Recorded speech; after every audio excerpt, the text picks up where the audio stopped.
You're listening to Systemic Error Podcast. The failure was designed.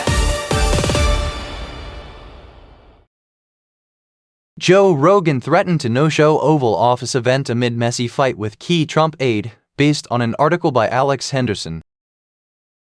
Celebrity access is not governance. The real power math. This story is not about ibogaine. It is about who gets to translate Donald Trump's impulses into federal policy. Rogan has reach, not authority. Trump has the formal power. Heidi Overton, as a White House health advisor working through the Domestic Policy Council, appears to have had the practical control over the draft that determined what actually went into the executive order. That is the basic structure here. A podcaster nudges the president.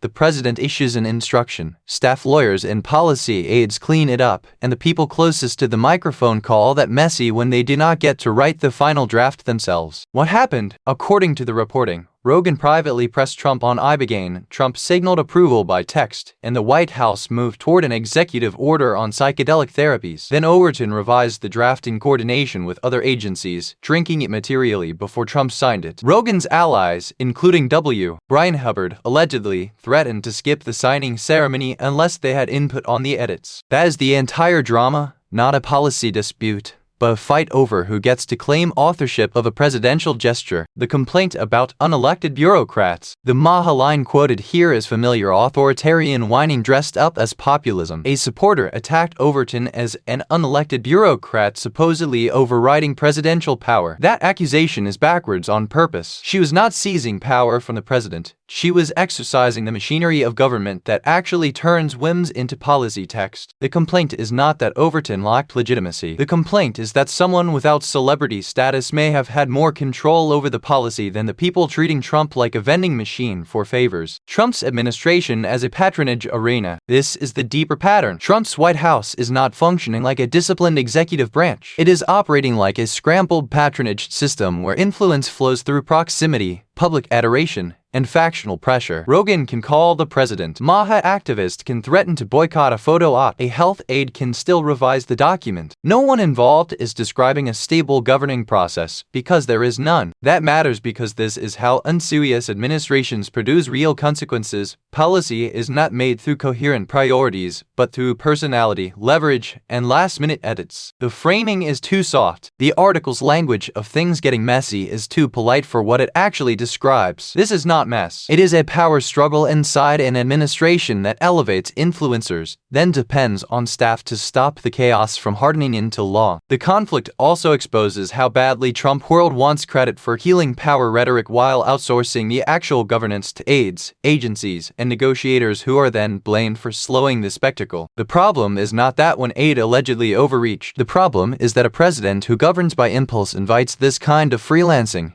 and then pretends the resulting disorder is evidence of boldness. The larger pattern. What this episode reveals is a politics of access without accountability. Celebrity intermediaries get to lobby. Ideologues get to posture. Staffers get denounced when they introduce friction. And the presidency itself is reduced to a stage on which private networks compete to claim ownership of public power. That is not democratic responsiveness. It is state capacity being bent around status. And when the people with no formal mandate can pressure the president while the people with formal responsibility get attacked as obstacles, the system is already admitting what kind of regime it wants to become.